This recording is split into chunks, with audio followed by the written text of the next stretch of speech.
and the 11 a.m. advisory is in. So we're going to go through that.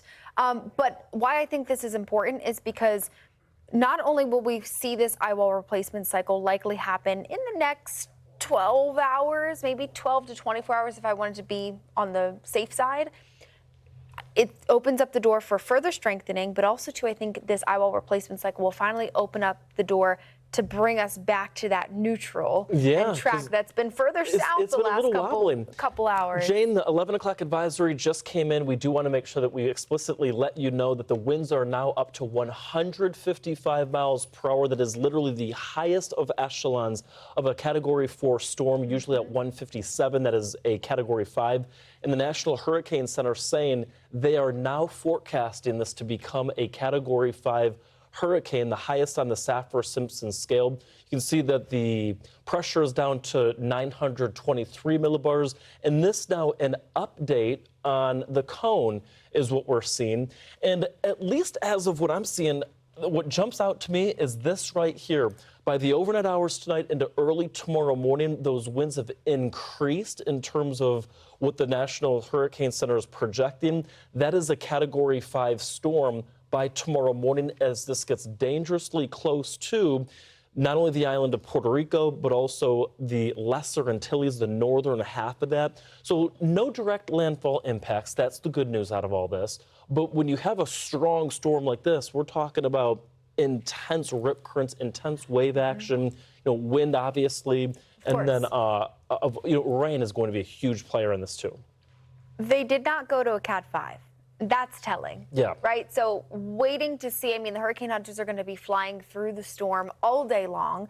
The eyewall replacement cycle, getting that concentric eye in that latest vortex message, I think there's a little bit of a holding back on, okay, let's wait to see how that goes before we can officially say, okay, this is a Category 5 storm. But the indication here that even through going through an eyewall replacement cycle, it will strengthen back up.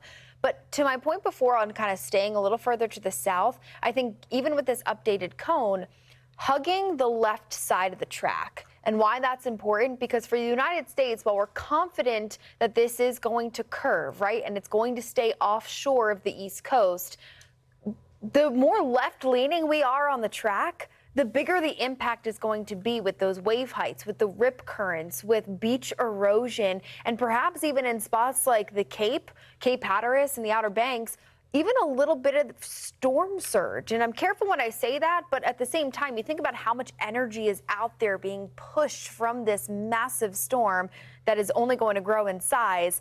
I wouldn't be surprised if along Highway 12 there on the Outer Banks, we could possibly see a little bit of inundation. Yeah, we have Chris Tate, one of our meteorologists behind the scenes. And Chris, I'm curious, we're looking at this graphic here. I'm assuming that this is an update because this is the new cone update because the previous cone, and why we wanted to show this before, actually had, it was almost in like this sort of fashion up here, where the previous cone actually had the actual eye itself almost on the southern periphery of the cone. It was nearly outside of the cone itself. And I say that because it means that the storm has more than just wobbled, if you will. Sometimes, you see it, especially during an eyewall replacement cycle, you see a lot of wobbling.